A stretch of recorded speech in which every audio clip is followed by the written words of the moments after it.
Also, I did record yesterday's office hours, but they're in a couple different videos because I pushed stop record instead of pause, and I just haven't had the time to cut it together to put it on YouTube.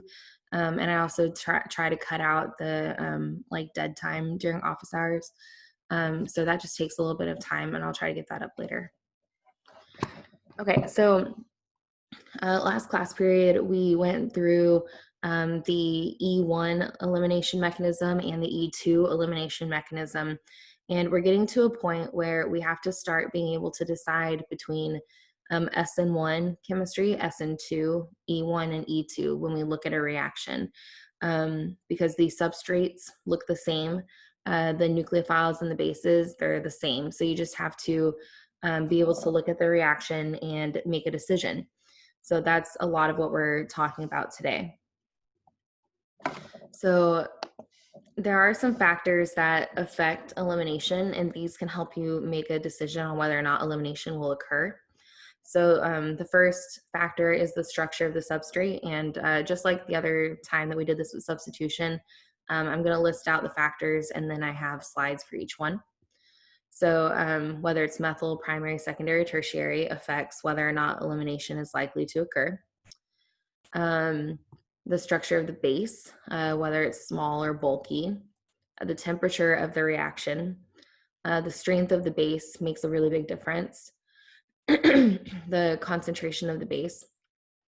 And then the last thing that you need to remember is that usually a reaction will get some substitution and some elimination unless the conditions are very specific. And what I mean by that is, like, if I give you isopropyl bromide and water, that's not specific enough for you to say, oh, it's just going to be substitution or it's just going to be elimination.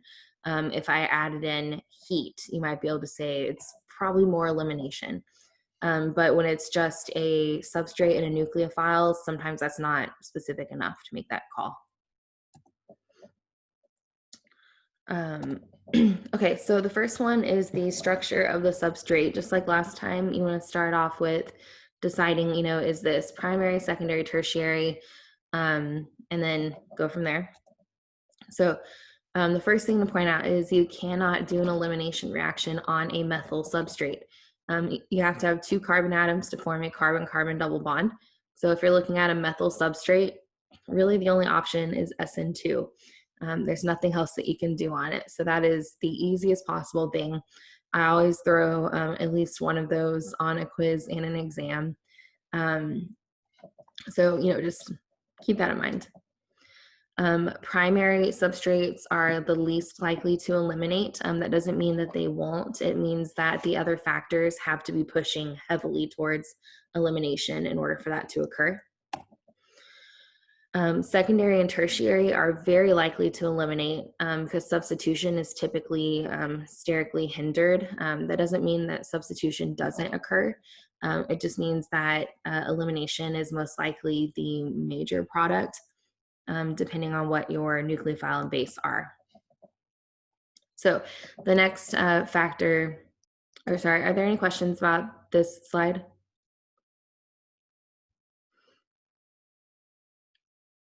Okay. The next factor is the structure of the base. If you have a small base, think like hydroxide, methoxide, ethoxide, methanol, water, these are all more likely to do substitution because they're small enough to act as nucleophiles. But these three are strong bases, so you have to keep that in mind.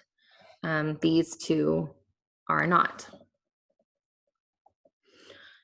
Bulky bases are often unable to do substitution because they're too big to act as a nucleophile. They're unable to either come behind the leaving group and kick it out, or they're so bulky that they have a hard time interacting even with a carbocation.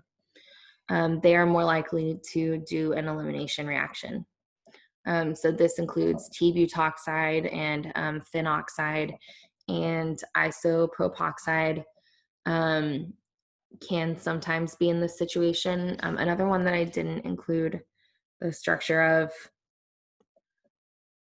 would be the conjugate base of cyclohexanol. That one is also quite large. Any questions so far?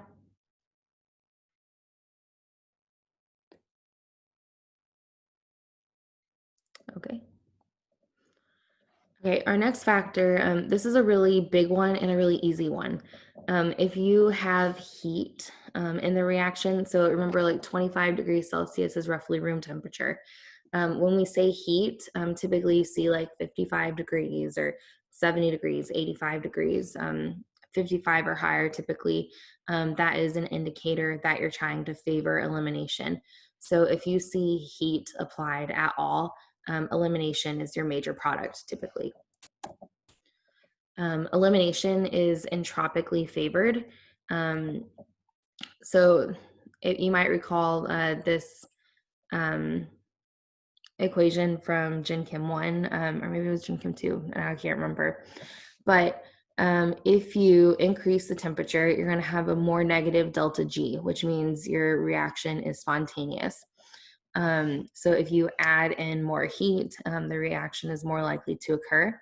The other thing about this, I said it's entropically favored.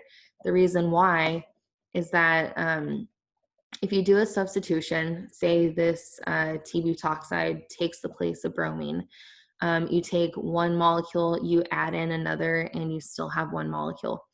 When you do an elimination, you actually turn this molecule into two pieces. So there's also bromide over here, there's also potassium. So you create another molecule of T-butanol, you have potassium, and you have bromide. Whereas if you were doing a substitution, you wouldn't have made the conjugate acid of the base. So you are making fewer molecules. Remember, entropy prefers that you make more products, right? Fewer products means that you've organized them into one place. More products means more chaos. But this is not, if this doesn't make sense to you, that's perfectly fine. If you see this and you do elimination, that is my goal for you. Okay, the next one, this is one of the more important ones. So you have the structure of the substrate, you have the temperature, the size of the base, the strength and concentration of the base is really important as well.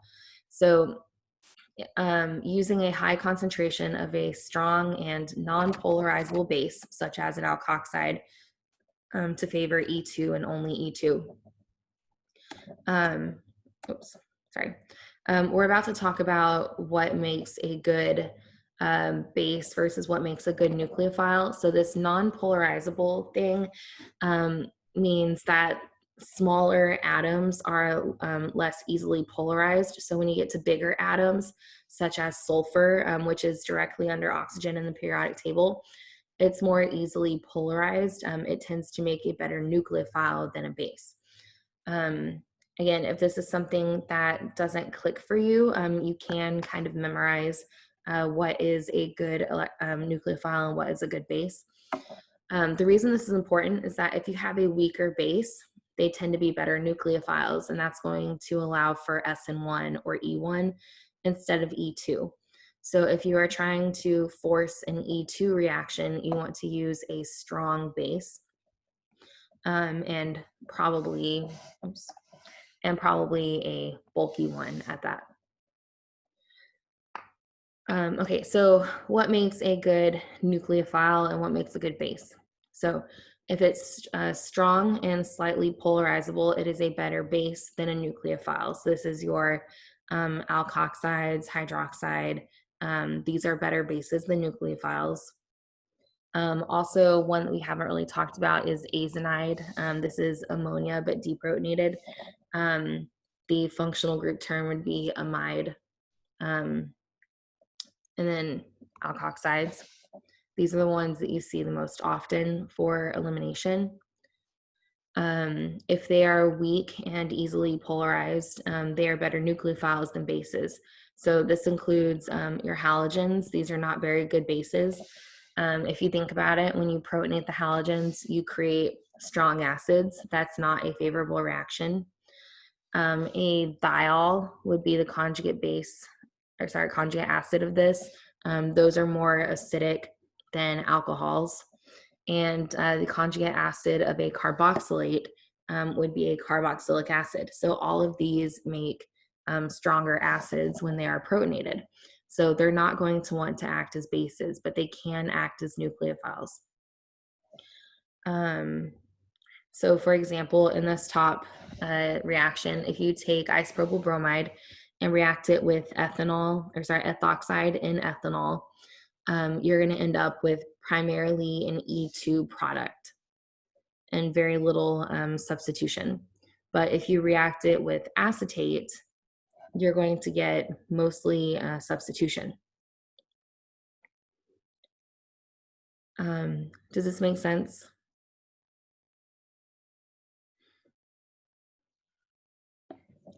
Do we have any questions? I've given you guys a lot of information.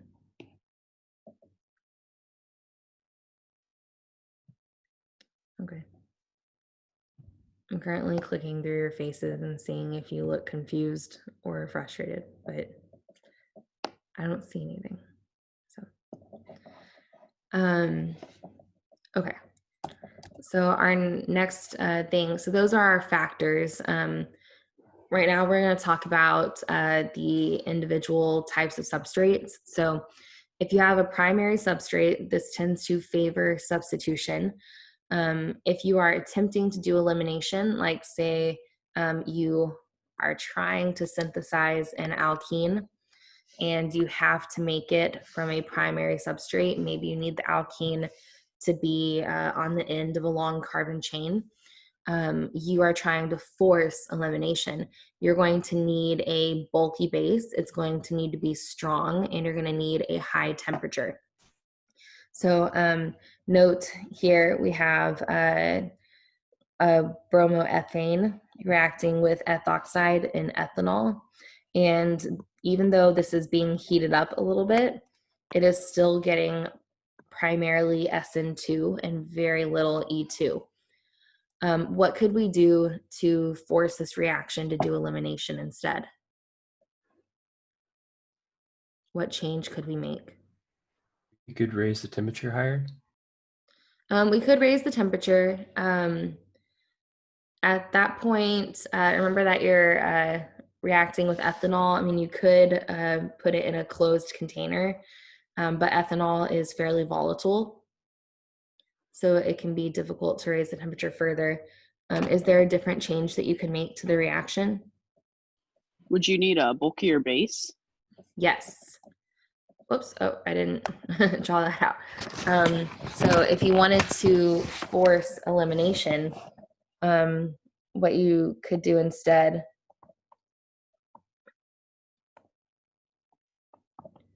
would be to react with potassium T-butoxide. Remember, the alcohol is just the solvent. These reagents are made by taking the alcohol and adding in the metal. So the solvent is not involved in the reaction. It's part of the reagents. And then just to really guarantee it, I would also heat it up at least 55 degrees, maybe higher. And then that would give you primarily the alkene. I see a question about the attendance code. There is no attendance code for today.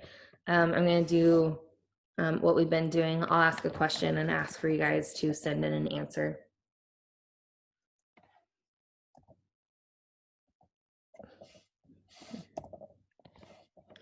Okay, if you have a secondary substrate,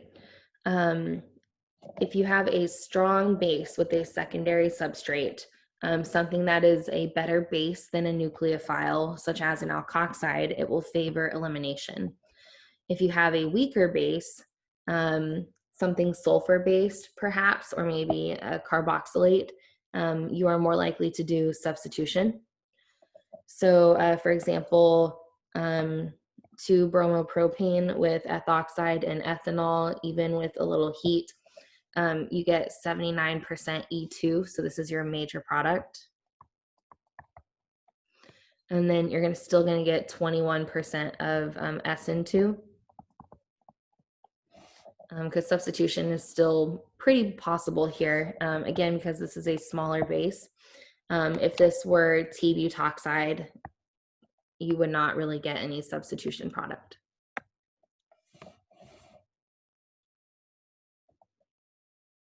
Hopefully you notice that the base that I'm using in these examples is staying the same. So we're reacting in the same conditions and getting different outcomes. So we started off with a primary bromide with ethoxide and ethanol, 55 degrees. We mostly get substitution.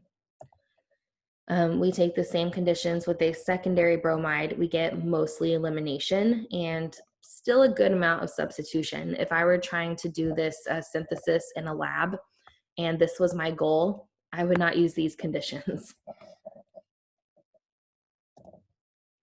Lastly, if you have a tertiary substrate,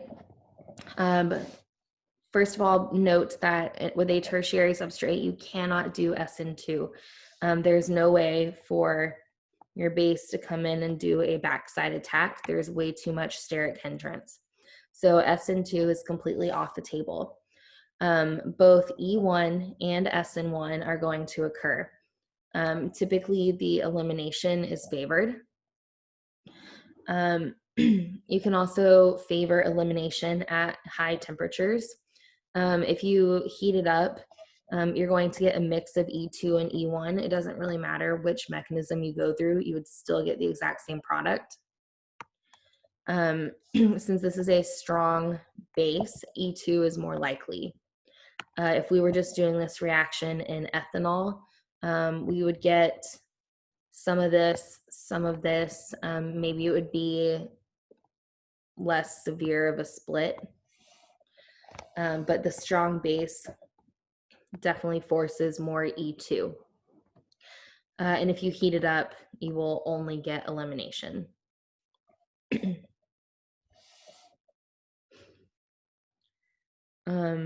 Does this make sense?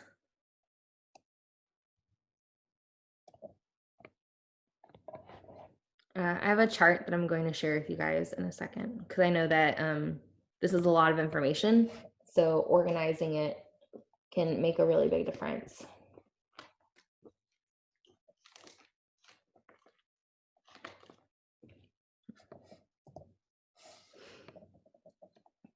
Okay, so our next topic is acid catalyzed dehydration.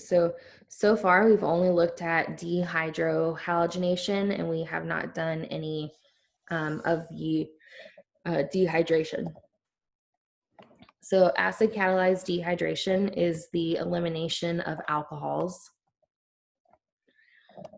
So your setup would be that you have an alcohol, and then on the beta carbon, you have to have at least one hydrogen.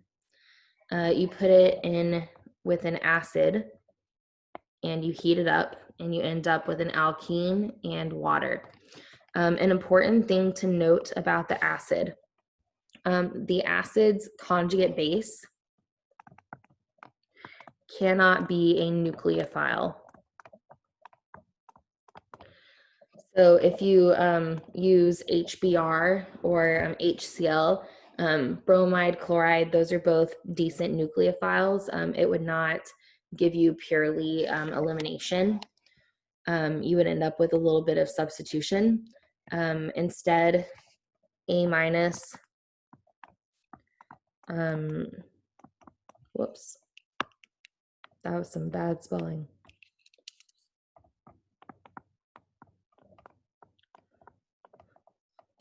Should be a base.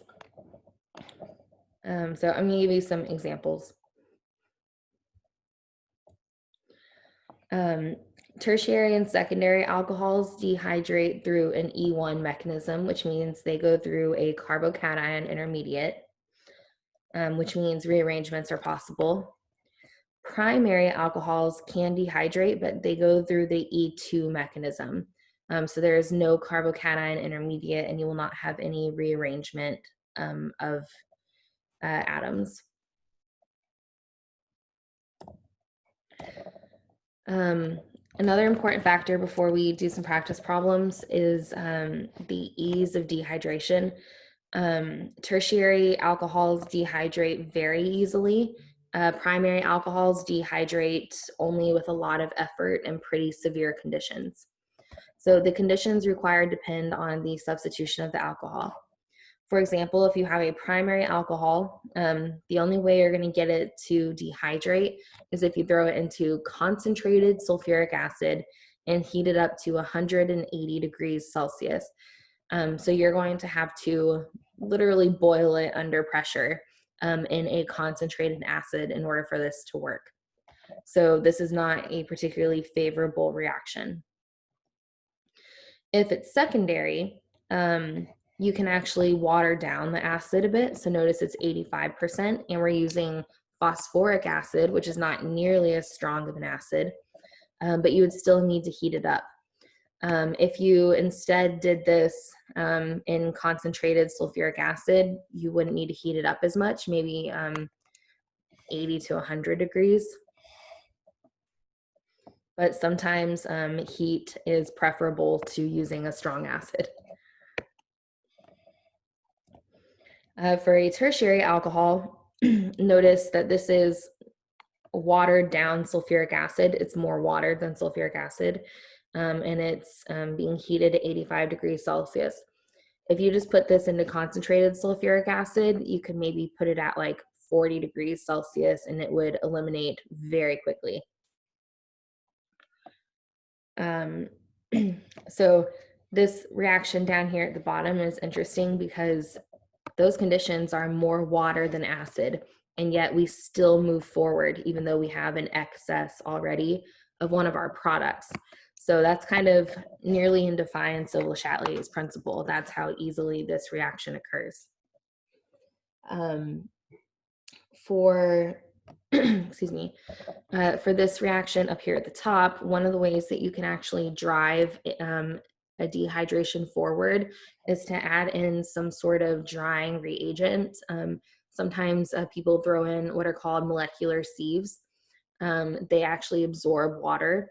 So if you put something in there that absorbs water and you remove a product from the reaction, Le Chatelier's principle drives it forward to create more water. So that's a technique that's often employed to help push these reactions forward.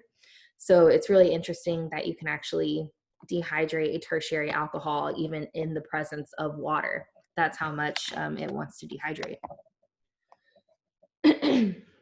Any questions so far?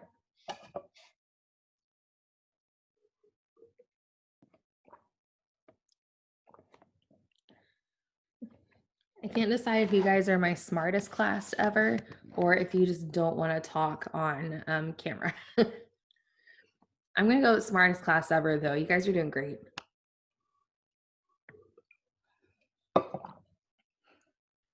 Thank you. You're welcome. Okay, so let's look at our mechanism of dehydration by E1.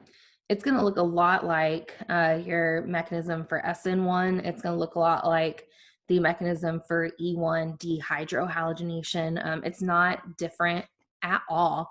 That's one of the important things to remember about these mechanisms is that they're all the same. You're just changing out your reagents. So I'm going to give you kind of a step-by-step here because I know some people like to see things written out in words. Your first step is always to protonate the alcohol. Water is going to be your leaving group. It leaves on its own and the carbocation is formed. The carbocation may rearrange, that's supposed to say rearrange if appropriate. Deprotonate to form the alkene. That's your step-by-step. So protonate the alcohol, water leaves, rearrange if you need to, and then deprotonate to form the alkene. Oops. So I gave you guys our starting material here. We have T-butyl alcohol and we have hydronium. I'd like to give you a couple minutes to think about what this mechanism would look like and try to draw it out yourself.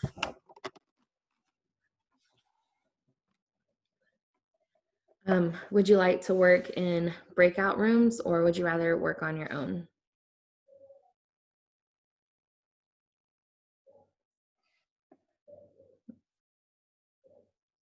Either way.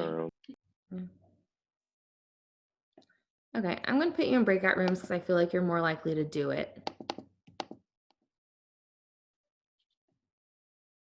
Okay, so I'm going to create rooms. You can go into them. It's T-butyl alcohol in aqueous acid.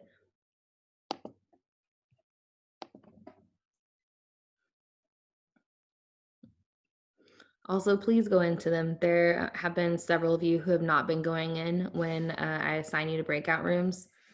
You need to go.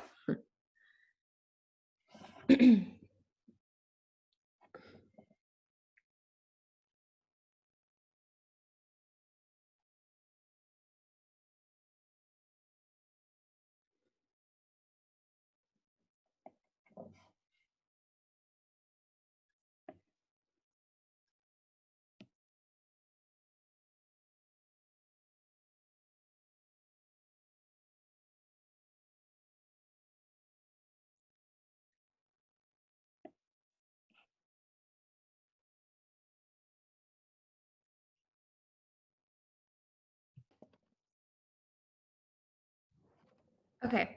How'd you guys do? Did you feel like you made it through at least part of the mechanism?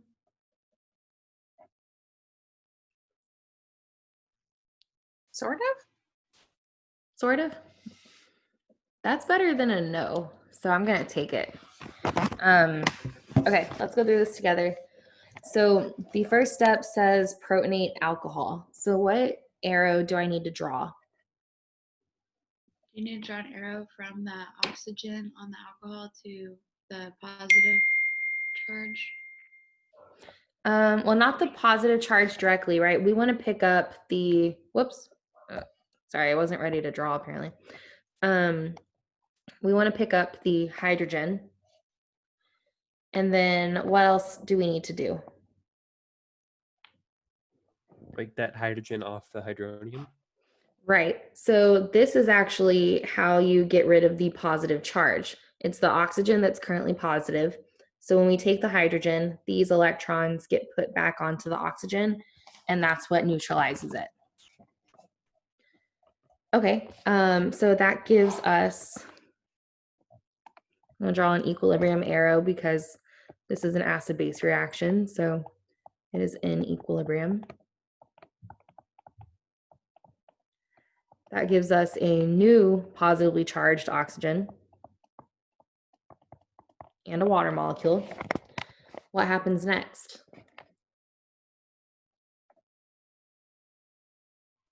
The water molecule leaves and then the carbocation is formed. And it's already tertiary. Right, exactly. What type of, like, describe the arrow that I need to draw. Where does it start? Would it start at the bond that's formed between the carbon and the oxygen? And then And then where does it end? Makes its way over to the well, we'll go to the oxygen to get rid of the positive charge, wouldn't it? Right. So the water is going to leave and the oxygen takes that lone pair. It's not a lone pair, but it takes the electrons from the bond with it.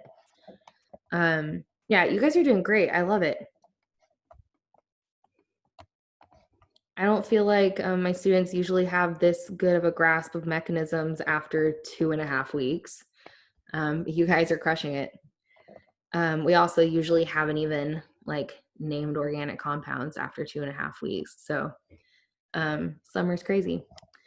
Okay, so we have our carbocation, and like Michaela said, we do not need to rearrange because it's already tertiary. We cannot make it better. The next step says deprotonate to form alkene.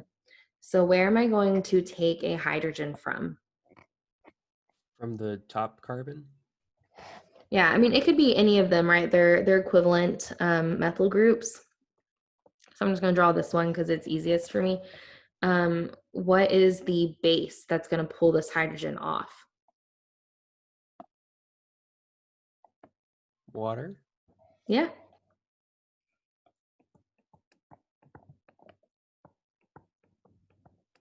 Right, it's really the only other thing that's in solution.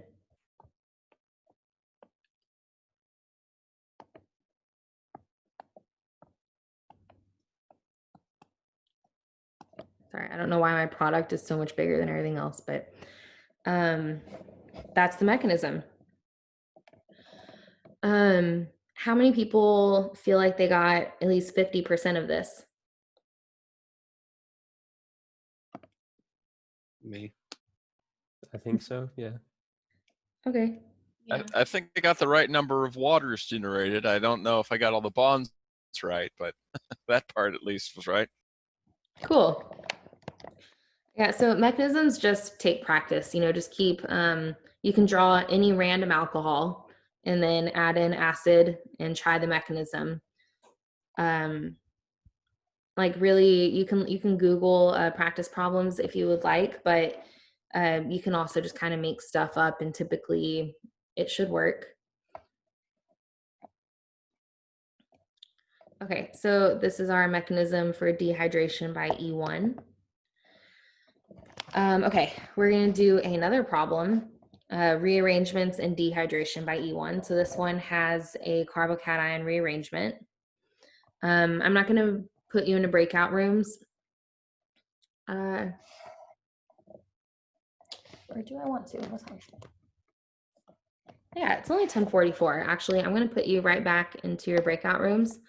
I'm going to mix you back up.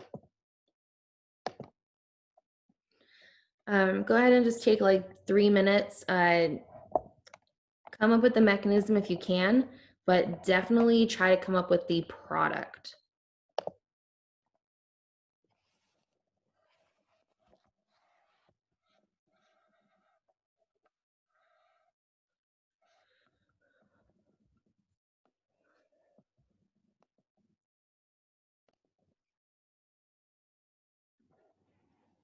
Okay, so let's just go ahead and work through this together. We kind of already did this mechanism in the previous one, so I'm going to ask you questions and just hope that we move through a little faster.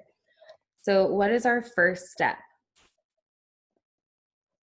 Do you draw an arrow from the O to the H3PO, but the hydrogen's on that? Mm-hmm. Yeah, when the acid is complex like that, I don't mind, oops, come on. I don't mind if you just draw out H plus instead of drawing out the entire structure of phosphoric acid.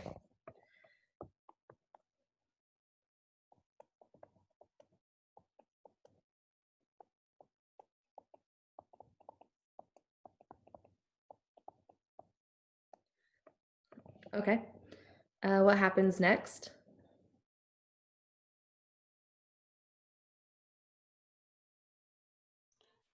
You break the bond between the carbon and the oxygen, giving the electrons to the oxygen. Right.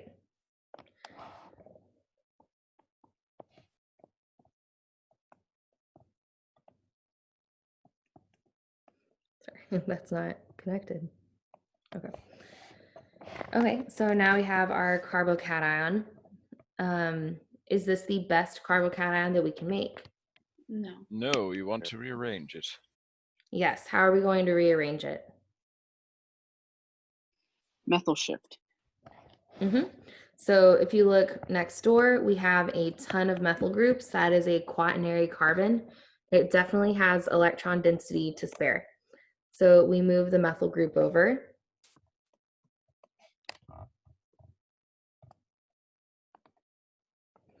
Okay, question.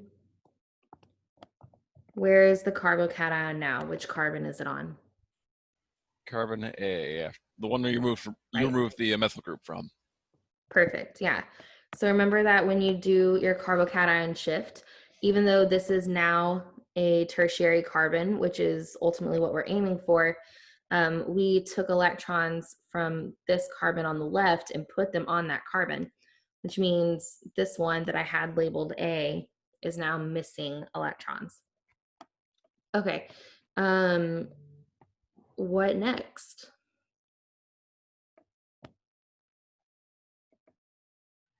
You take a hydrogen off carbon B? Okay, yeah, so this one that I had labeled previously? Yes. Yes. So I'm going to draw in the couple different possibilities. So some of you may have thought about deprotonating from here or here. These are the same hydrogen. Technically, they're both on methyl groups that come off of the carbocation carbon. You could do that. That would be your less stable product if you pulled it off. That would give you this alkene. The alternative would be to pull off this hydrogen.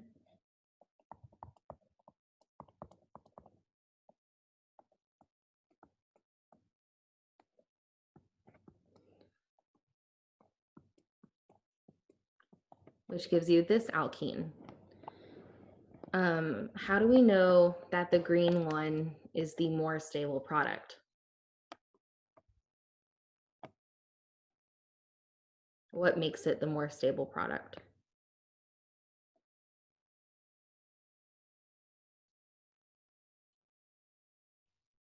Has to do with the structure, doesn't it? Just like that structure is more stable than. It's like the same. Less polar.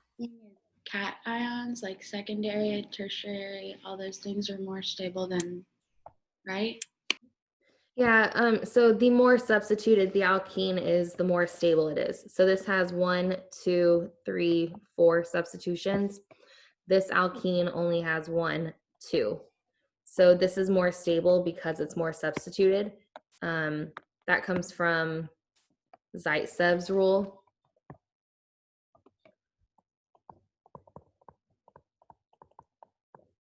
So if you need to revisit that, you can.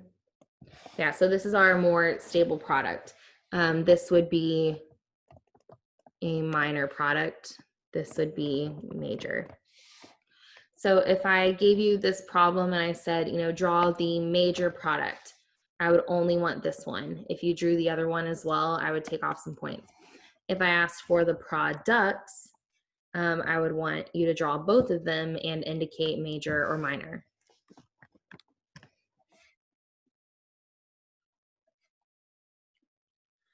Are there any questions on this reaction? So, I messed up between like moving that methyl group over because I just like went straight to like hydrogen moving. So how do you know, I guess, when you need to like you move something else first? I don't know if that makes sense. You mean that you went like straight from here to deprotonation? Yeah, but like I didn't move that tert area over there. Right. 'Cause I got like a little bit confused there, and I just like went straight to like hydrogen going to the cation, and yeah. Okay, so you went straight to deprotonating this Yeah. structure. Okay, Yeah. so it's kind of difficult to like just know, I guess, but what I would say is that anytime you make a carbocation, ask yourself, is this primary, secondary, or tertiary? And if the answer is not tertiary, ask yourself if you could make it better. Anytime that you see a quaternary carbon alpha to the carbocation, you should rearrange if the carbocation is secondary. So that's just something that like you just got to get used to doing. Okay, that makes sense. Thank you. Mm-hmm.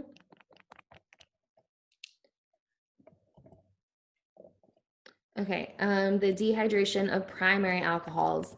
This is an E2 mechanism, but what we're going to notice is that it starts off very, very similarly. So this is still an acid catalyzed mechanism.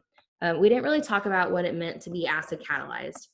Acid catalyzed means that the reaction will not occur without the acid. So that first step is going to involve the acid. In this case, we are still going to start off by protonating the alcohol because hydroxide is not a good leaving group. We're not going to be able to eliminate it, especially not in acid.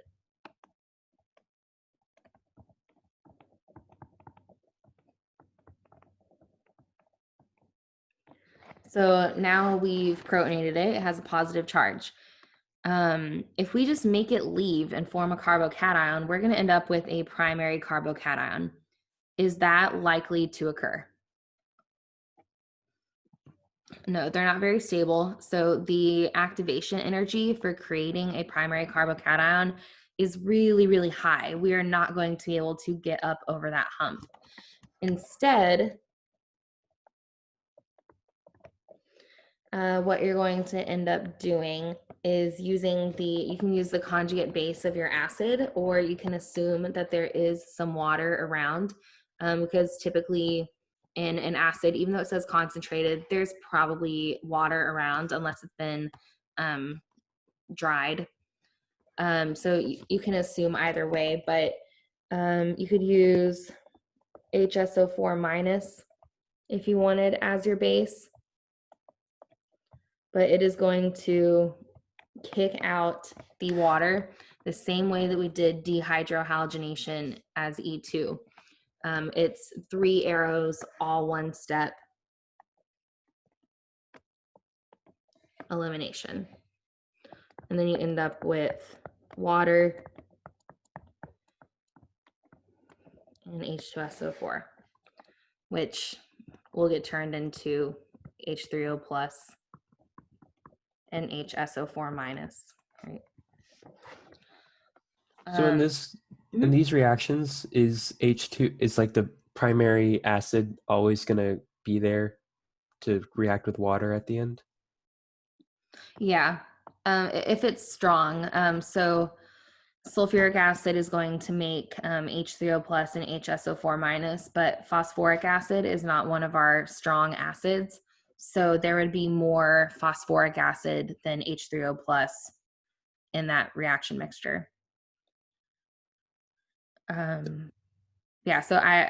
This would be true for all 7 of your strong acids. But again, I'm only looking for this. So if you don't draw this at all, I'm not going to be upset.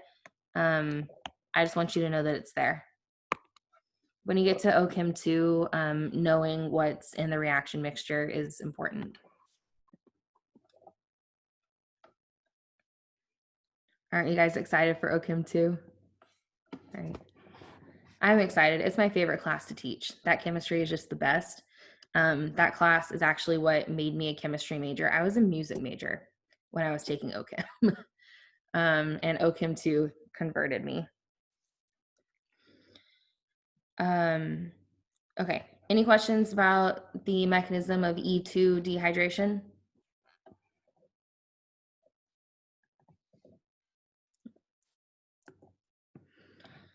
Okay, I have another practice problem. I'm not going to break you up into breakout rooms. I just want you to take a second to work on this on your own.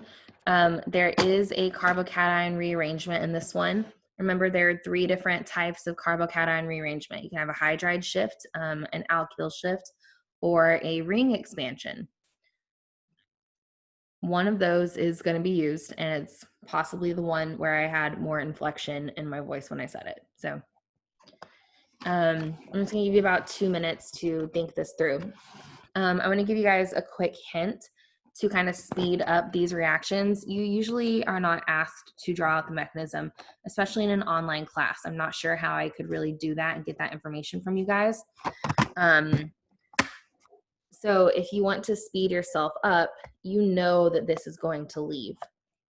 So just go ahead and start off by drawing out the carbocation and go from there. Try and figure out how it would rearrange if it's going to rearrange. And then draw your alkene. You don't have to draw out all those initial steps to get to the carbocation. if you know it's going to form.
Okay, let's go through this together. I know that wasn't a lot of time, but hopefully some of you made it through at least the rearrangement.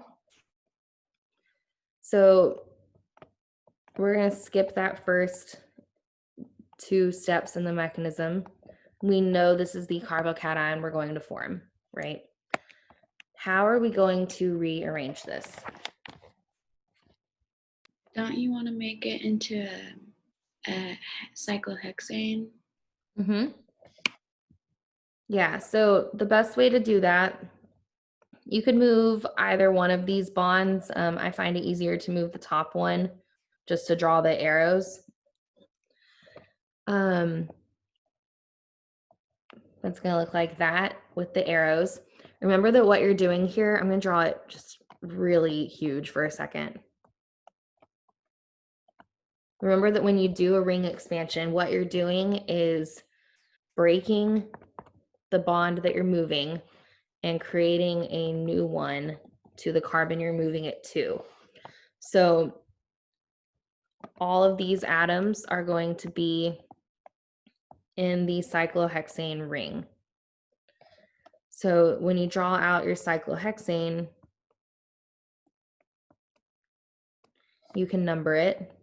It doesn't really matter where you start numbering because, you know, you are the master of your own drawing here. Just know that carbons 1 and 6 are going to have methyl groups coming off of them. So you're going to need to draw those. And then which carbon is going to have the carbocation?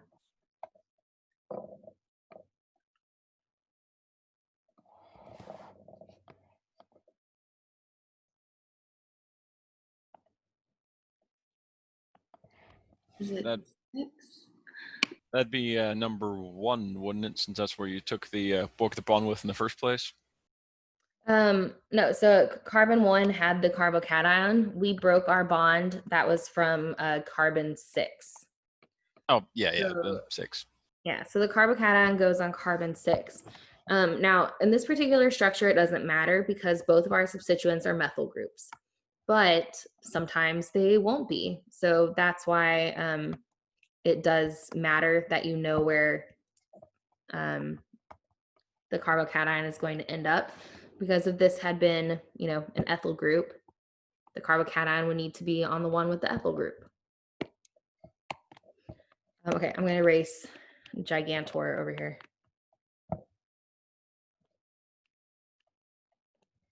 Okay. So this is our new carbocation. And then where are we going to take a hydrogen from? Would you take it from a methyl group? So we have two different places that there are alpha hydrogens. Sorry, beta hydrogens. Wow.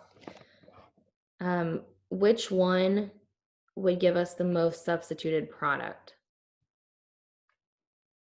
Actually, we have three. So we'll go HA, HB, HC. Which one will give us the most substituted product?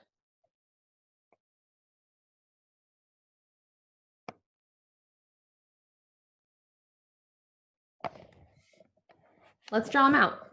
So if we pull off HA, we would end up with our methyl groups in the same place. We pulled off this proton, we'd have a double bond here. If we pull off HB, oh no. If we pull off HB, we create a double bond with our methyl group.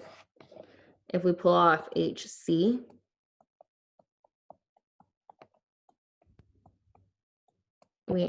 that looks horrible, I'm so sorry. We end up with a double bond between the two methyl groups. Which product is the best? C, because it's between the two methyls. Right, this is our most substituted. This is our best product. So this one is major. Which one would be minor? Would it be B? So B has 1, 2 substitutions. A has 1, 2, 3. So I would pick A as my minor.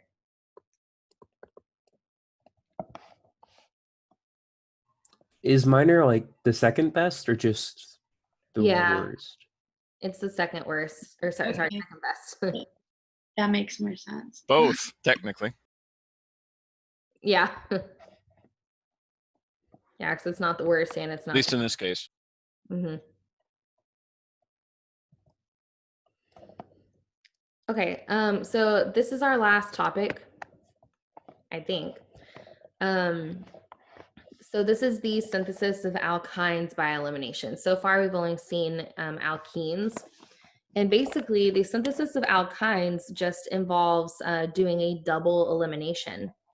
So if you use a base, such as azonide, and it's going to have to be a strong base to accomplish this, and you need an excess of it, so at least 2 equivalents. You pull off 1 hydrogen, kick off the opposite bromine,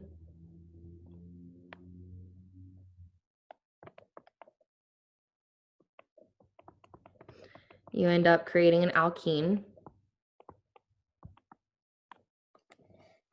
and then you do it again, right? You would pull off, sorry, my hand keeps clicking essentially.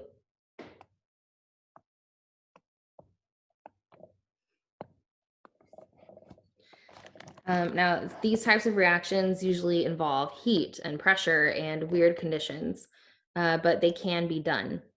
So you can create an alkyne that way. The starting material for this particular reaction is what's called a vicinal dibromide or a Vic dibromide. That means that they are, the 2 halogens are on neighboring carbons. Now, if you have them on the same carbon, they're called geminal dichlorides or gem dichloride.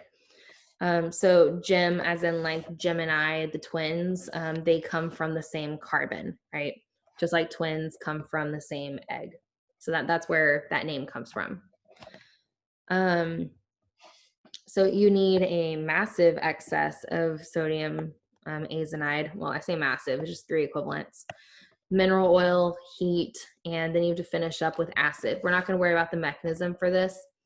These are just the required conditions to get to an alkyne from a CHEM dichloride or dibromide, dihalide. We don't see these reactions very often, but we see them occasionally.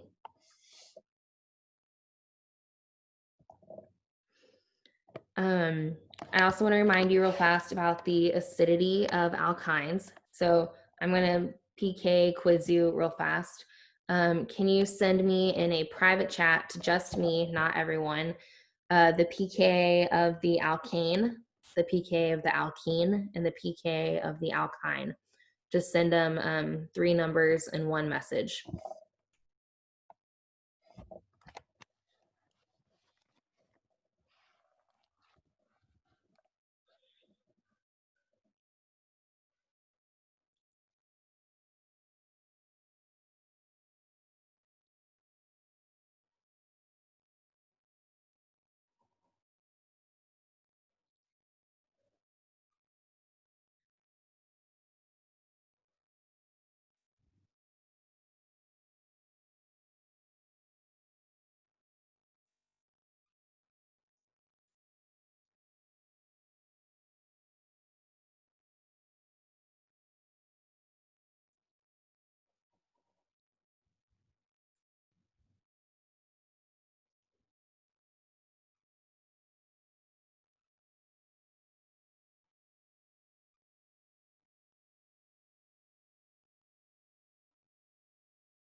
Okay, about 15 more seconds to send in your pK values.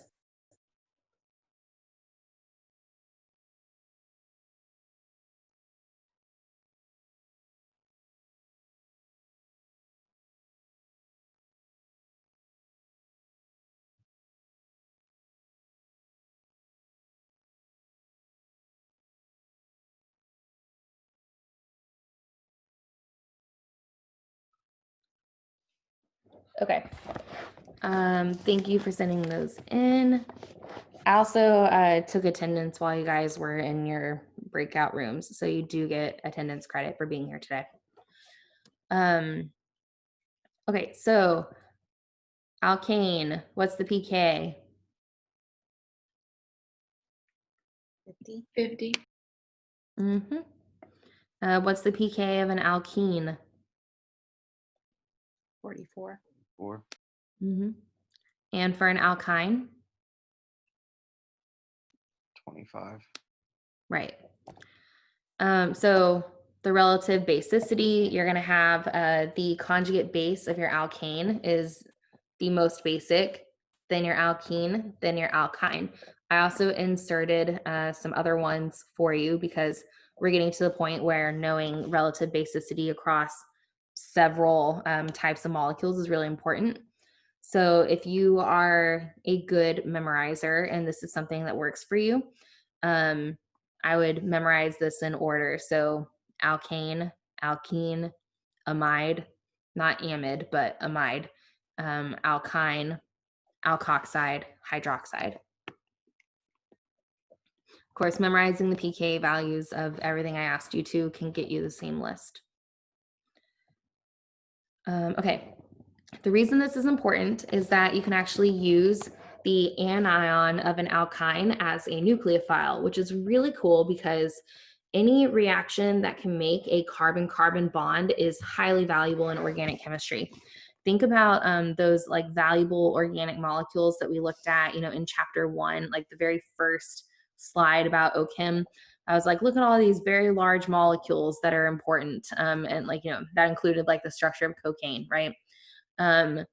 You need to be able to make carbon-carbon bonds in order to synthesize anything of value, really. So this is, I think, our first reaction that actually makes a carbon-carbon bond. So you have an alkyne, and it has to be terminal, meaning at the end of an alkane chain, so that it has a hydrogen. You react it with sodium azonide, which has a negative charge on nitrogen. It's a strong base. Remember, the pK of ammonia is 38. The pK of the alkyne is 25. So the alkyne is the stronger acid, so it's going to get deprotonated easily. We put the protons back onto the carbon the electrons back onto the carbon that's right there. I'm going to draw in the carbon atom for simplicity here. And now we have what's called an alkynide anion. This is a good nucleophile. So this 1 and 2 means that they're added in sequentially. So we add in the sodium azonide, we wait a little bit for it to react, and then we add in the next reagent. This is a nucleophile. It's going to do a nucleophilic substitution on a primary alkyl halide. And what we end up with, so this is the carbon we did the substitution on. Here's our new bond to the alkyne.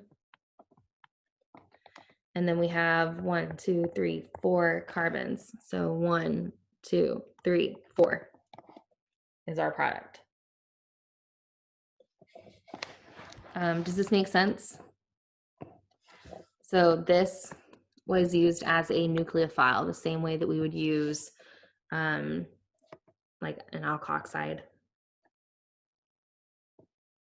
The only difference here was that you had to make the nucleophile before you could do the reaction. Okay, oh, and then actually I meant to delete these slides. I moved them to the next chapter. So that is the end of chapter 7.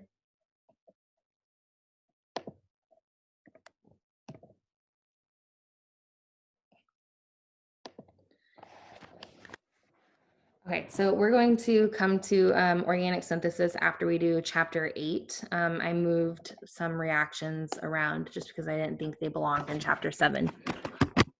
Okay, so the next thing that I want to show you guys is actually, I'm going to stop sharing for a second. I created a flow chart for my students at one point because all this information is kind of hard to organize. So I organized it for you. Okay, let me share it.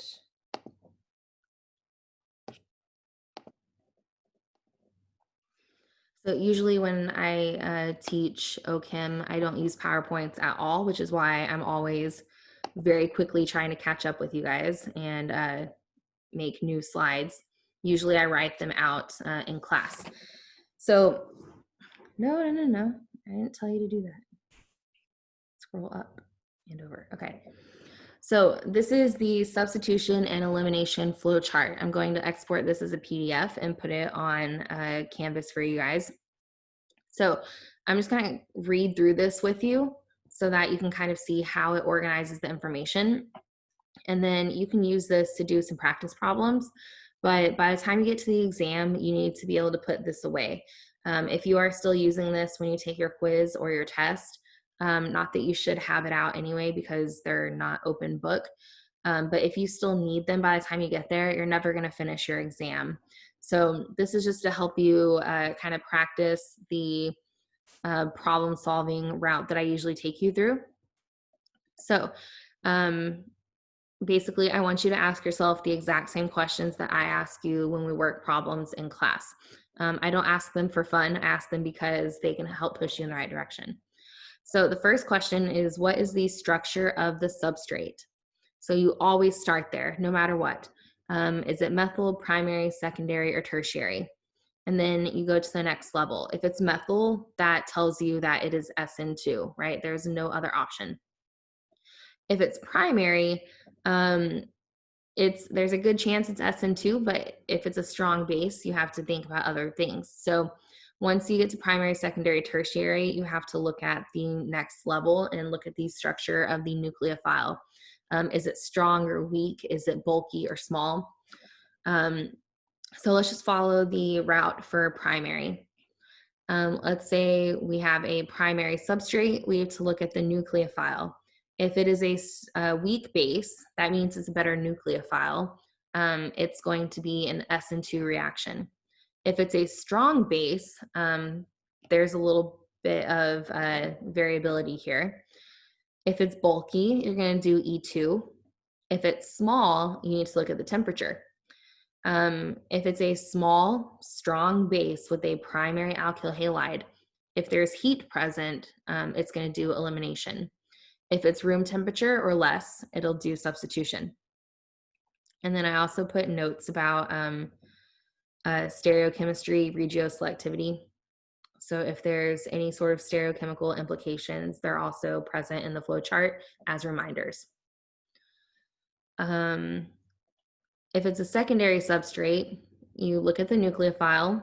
If it's a weak base, you have to see, is it a good nucleophile or a bad nucleophile? A good nucleophile would be SN2. So by this, I mean something like RS minus. If it's a bad nucleophile, say it's like methanol or water, those are weak bases, but they are not necessarily good nucleophiles. You're going to get an SN1, E1 mix. If it's a strong base, you have to, again, ask yourself about the size. If it's bulky, you're automatically doing E2. If it's small, temperature, right? You have to think about the temperature. Notice that this part of the flow chart is a direct repeat of what was over here. Most of this is very repetitive. So it looks like a lot, but really it's not. Room temperature or less, you have some split sides here, so it depends on where you came from.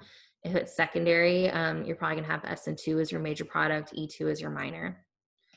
If it's tertiary, you have to look at the nucleophile. If it's a weak base, SN1, E1 mix. If it's a strong base, again, go through your sizes. Bulky, E2. If it's small, temperature. SN1, E1 mix if it's room temperature or less. Does this make sense, like how to use this? Yeah. Okay. I know it sounds like a lot of information, but as you work through some practice problems using this flow chart, which is something we'll do on Friday as well, you start to see that there's a lot of patterns in OCHEM.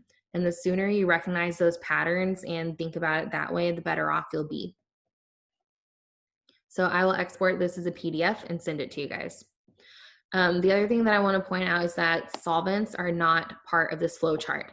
Remember that solvents can be used to affect the rate of a reaction. So say you have, you've set up an SN2 reaction, you have a primary substrate, you're using a weak base as your nucleophile, that's an SN2 reaction. It doesn't matter what solvent you use at that point, it is going to do an SN2 reaction. But if you want to speed it up, maybe you can pick a better solvent. If you want to slow it down for whatever reason, you use a different solvent. It's not going to change the outcome of the reaction, but it could change how quickly the reaction occurs, which is why the solvents are not part of this flow chart, because they do not change the outcome. Does that part make sense as well? That's something that my students always struggle with. Okay, so I'm going to stop sharing that and start sharing Module 8. We have about 15 minutes. That's plenty of time to give us a solid introduction. So this is addition reactions to alkenes and alkynes. This is literally the exact opposite of what we just did.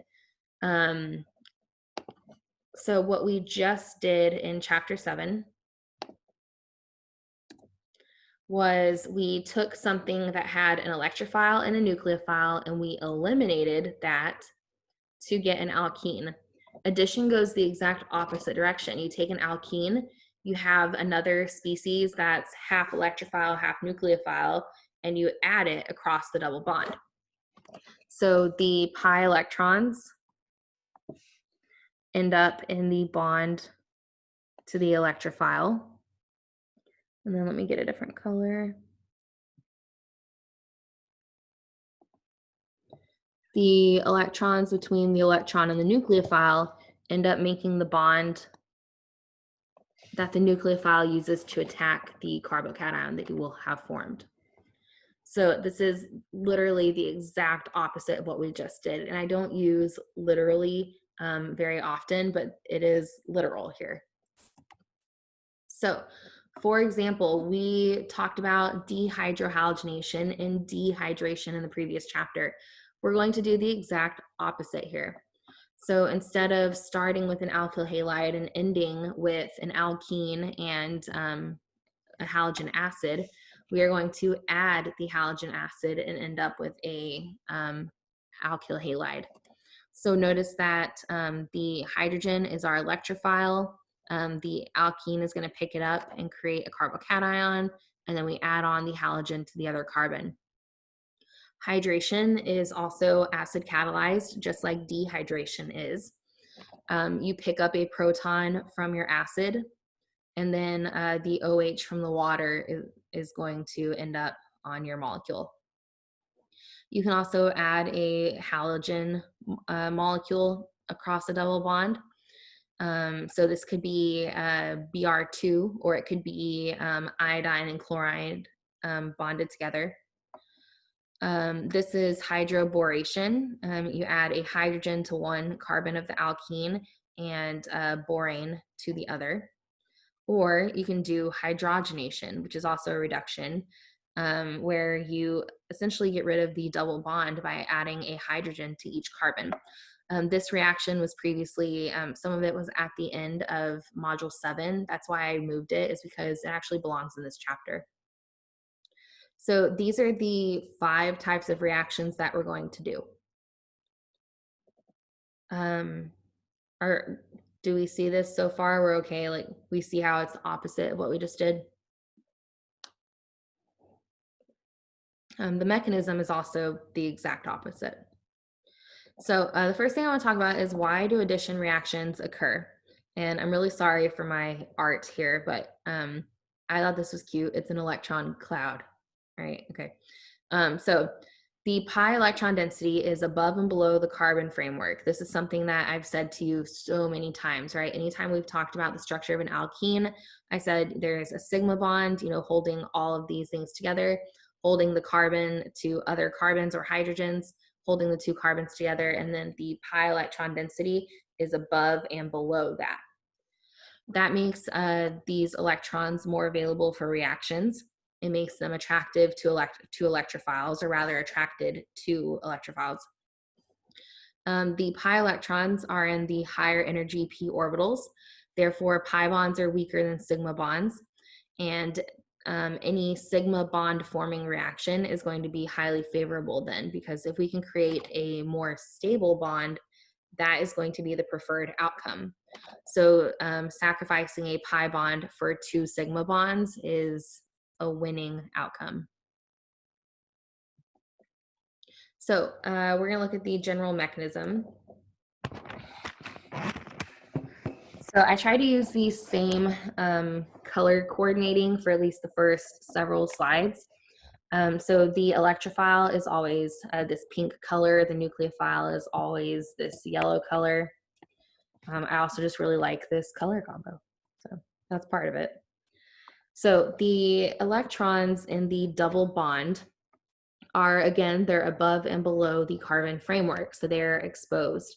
When you introduce something that has an electrophile, these electrons are going to be interested in the electrophile, and you're going to break the bond to the nucleophile.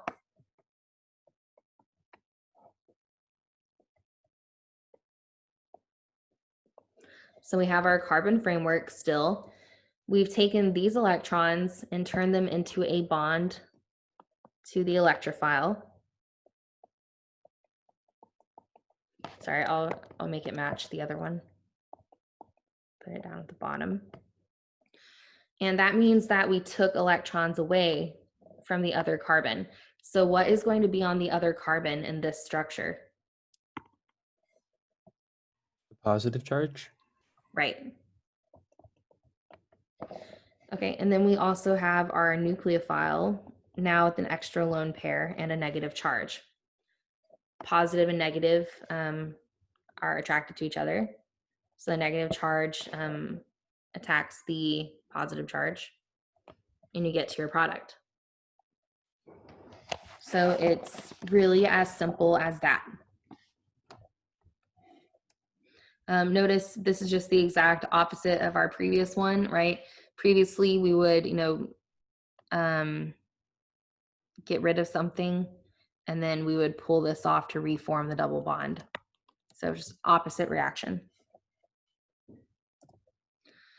Okay, so far all these examples have been the addition to a symmetric alkene, right? We just used 4 methyl groups on our alkene. So it didn't matter where we made the carbocation or where we add the electrophile to. I was able to draw out all of these reactions in exactly the same way.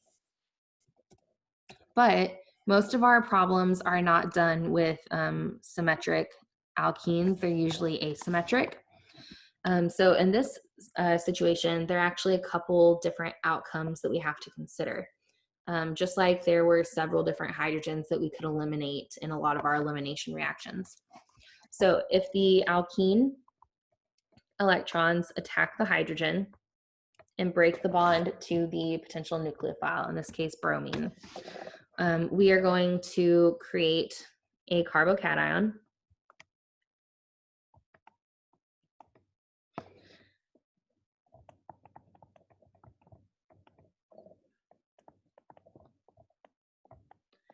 The question just becomes which carbocation. And I probably should have clicked ahead in my animation. Dang it. Sorry, I think I meant to do this on the next slide. I got ahead of myself.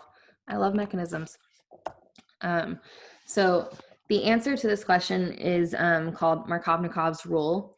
So when you have to decide between 2 products, the electrophile goes to the least substituted carbon of the alkene. The nucleophile always ends up on the most substituted carbon. So Markovnikov's rule ends up telling us that this is the preferred product. And the reason why is that we have a carbocation intermediate, which I already animated apparently. So you take the electrons, you pick up the hydrogen. The question is, do we prefer the secondary carbocation or the primary? Which one is more stable, the secondary or the primary? Secondary. The secondary. So when the bromine attacks this, we get this product. Since this carbocation is not going to form, this product is unlikely to form. I should have made those match on the bottom.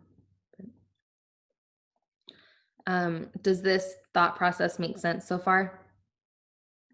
So we want to end up with the most substituted product. So the most substituted alkyl halide, the most substituted alcohol, whatever it is that you're making, you want to have it on the most substituted carbon. That is Markovnikov's rule. Okay, we're going to do some practice problems. So we have the same starting material, and then I gave you 2 different reagents, essentially. So in the first one, we have our double bond. I'm going to go ahead and label the carbons of the alkene as A and B. The double bond is going to attack the hydrogen. We break the bond to iodine.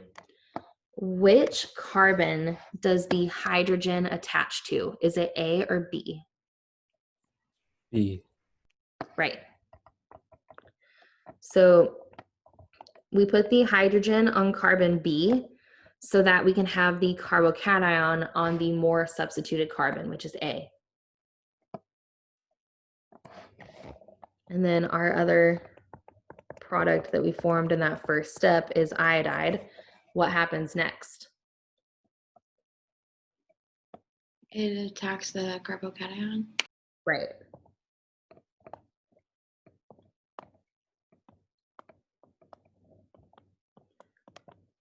So we end up with this as our product. Remember that hydrogen is still here, but you don't have to draw it because it's assumed. It becomes just one of the 3 hydrogens in the methyl group. So that's our product. This also has some interesting implications when you use a halogen molecule that's not 2 of the same halogen. So if these electrons were going to attack one of those halogens, which one is it more attracted to? this seems like a weird question, but think about it for a second. Think about what makes the hydrogen more attractive than the iodine. And then look at this molecule with the same eyes.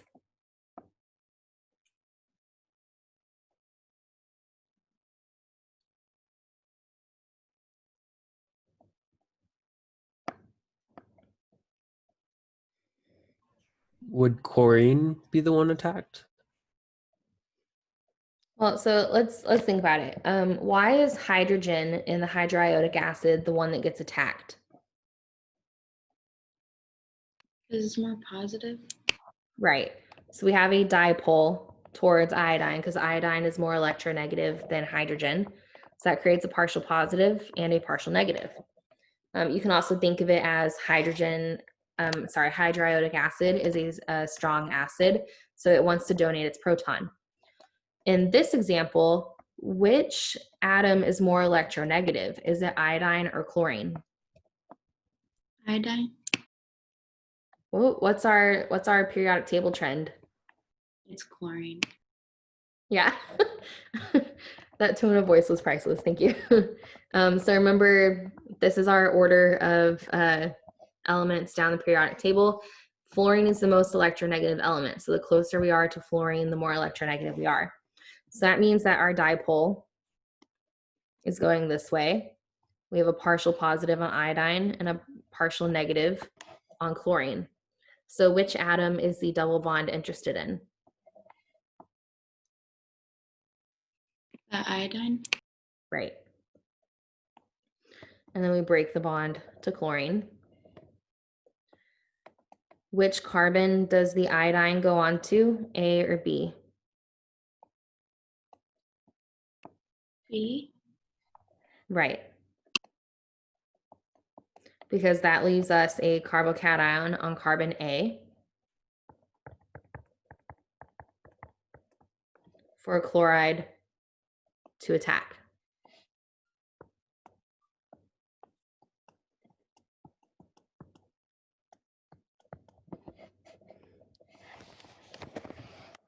So kind of a weird product, but it uses the exact same mechanism, the exact same ideas as the reaction above. And that's what we're going to see for all of these reactions. They all use the exact same idea. We have a molecule that has one atom that's more electronegative than the other. So there's a partial positive on one and a partial negative on the other. The pi bond is going to attack the atom with the partial positive. You break the bond to the partial negative, you have a carbocation. You may or may not need to rearrange it. I haven't given you an example that needs a rearrangement yet. And then you add in your nucleophile. Quick question. Mhm. So on the top one, we have iodine in the middle on the turret beetle, but the bottom one is like on the side there for the chlorine. Does that matter? Like, do you usually just kind of throw it on one, or? No, so what's actually happening here is the electrophile is ending up on the outside and the nucleophile is ending up on the inside. So in the first example, hydrogen was our electrophilic atom, so it ends up on the outside, and iodine was our nucleophile. In the second example, iodine was the electrophilic atom, so it ends up on the outside, and chlorine ends up on the tertiary carbon.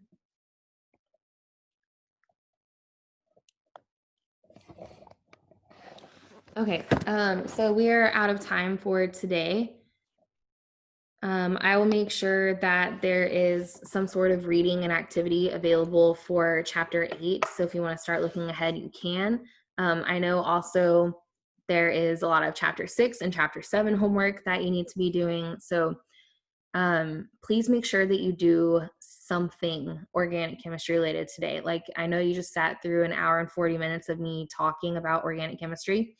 But this is a summer class. It moves fast. You're going to have to spend more time on it in a day than you really want to. So just make sure that you do something today. Okay, and we are going to take a quiz on Friday, so you want to be studying.